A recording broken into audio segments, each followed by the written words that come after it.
Assalamu alaikum everyone. In valvular heart diseases, today we are going to talk about mitral regurgitation.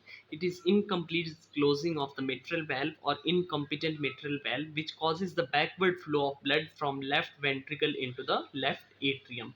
Now come to its causes, which may be a chronic or acute. The chronic causes includes rheumatic heart diseases. It is one of the common causes in rheumatic prevalent areas, while in the non-prevalent areas mitral valve prolapse is common cause. The other rare causes includes left-sided heart failure, systemic lupus erythematosus, Ehlers-Danlos syndrome, and Marfan syndrome. These two syndromes are basically connective tissue disorders which causes a defect in the mitral valve and leads to regurgitation. The acute causes includes infective endocarditis, especially when the Staph aureus is the cause of endocarditis. The other rare acute causes are papillary muscle rupture after the myocardial infarction or ischemia and chorda tendineae rupture. These chorda tendineae basically holds the valves of the heart. So when there is a rupture of chorda tendineae, it causes the mitral regurgitation. Few words about its pathogenesis. The presentation may be acute or chronic. In the acute presentation, the size of the left atrium is normal. When there is a contraction of left ventricle during the systolic phase due to incompetent mitral valve, there is a backward regurgitation or backward flow of blood from left ventricle into the left atrium, and then increased pressure in the pulmonary vessels or pulmonary veins, so which leads to pulmonary edema in acute cases of mitral regurgitation. And during the systolic phase, when there is a contraction and most of the blood is regurgitated back into the left atrium, only few amount of blood comes into the aorta. So due to reduced blood comes into the aorta, there is reduced or decreased cardiac output. So reduced or decreased blood pressure or hypotension and shock like condition occurs in acute cases of mitral regurgitation. While in chronic cases, due to regurgitation or slowly progressive regurgitation, there is enlarged or increased size of the left atrium, and which causes the regurgitation. Due to regurgitation, the compensatory vasoconstriction of the pulmonary vessels occurs, and it causes pulmonary hypertension, not the pulmonary edema as in case of acute mitral regurgitation.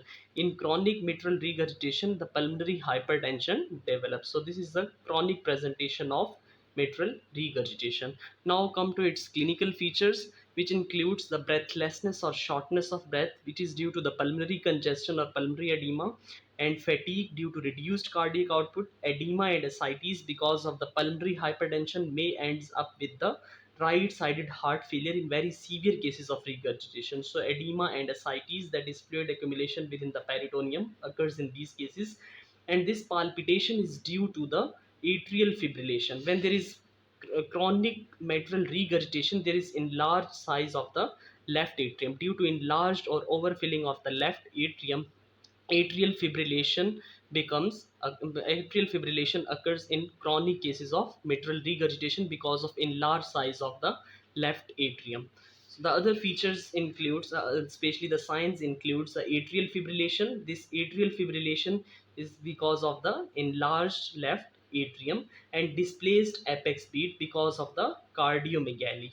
Auscultation. In the auscultation, the pansystolic murmur can be heard by the stethoscope throughout the systole. This S1 heart sound is because of closure of mitral valve and the tricuspid valve. Then there is a systolic phase, and after that S2 sound is produced. This S2 sound is because of the closure of aortic valve and pulmonary valve. So in this whole systolic phase, there is a throughout same intensity of murmur throughout the systole. This is called holosystolic murmur or pansystolic murmur. There is soft S1 heart sound. This soft S1 is because of incomplete closure of the mitral valve, and there is apical S3 heart sound because of the overfilling of the blood in the ventricles. That is, volume overload can cause this S3 heart sound. The other clinical features include crepitations on the basis of lungs because of the pulmonary congestion, and in acute cases there is pulmonary edema and there is pleural effusion. So these all are the features of regurgitation, especially the left-sided heart failure features.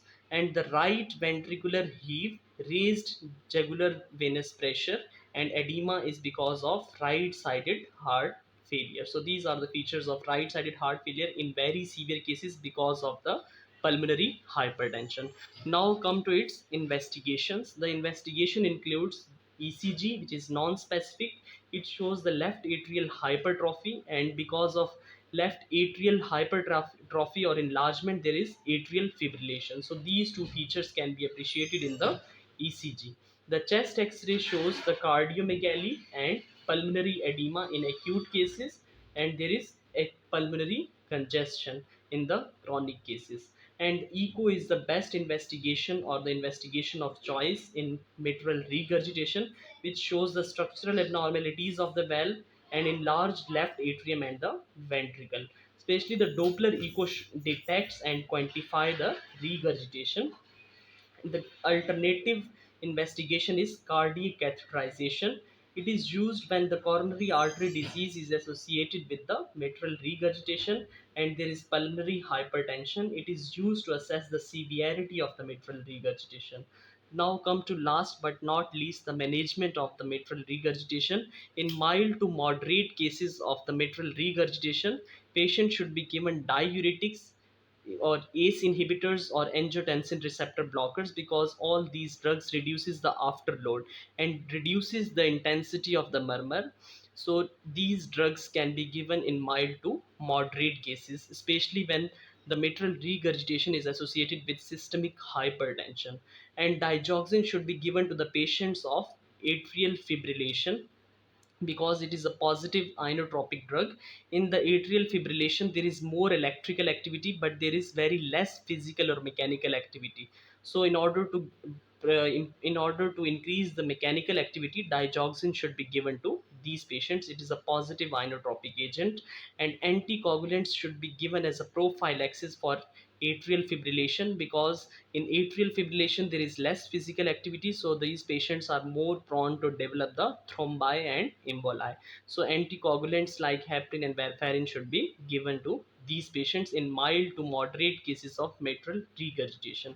In severe cases of mitral regurgitation, the treatment options are mitral valve replacement and mitral valve repair, but the most important treatment is mitral valve repair. It has excellent results after the treatments. So this was whole about mitral regurgitation. Thank you so much for watching this video.